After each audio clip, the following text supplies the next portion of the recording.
Well, hello. It is Thursday around noontime, and I'm shooting this quick video here of our weather station on the roof of Parenzo Hall. And hanging off that weather station is one of our U23 Pro V2 temperature relative humidity loggers.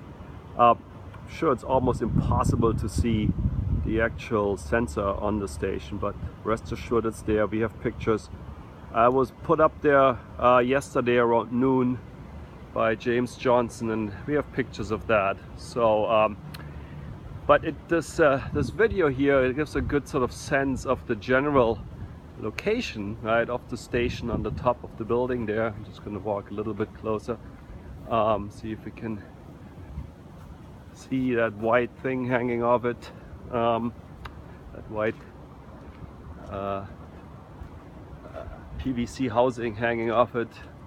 I'm going to zoom in, see if that does anything, but most likely not. Anyways,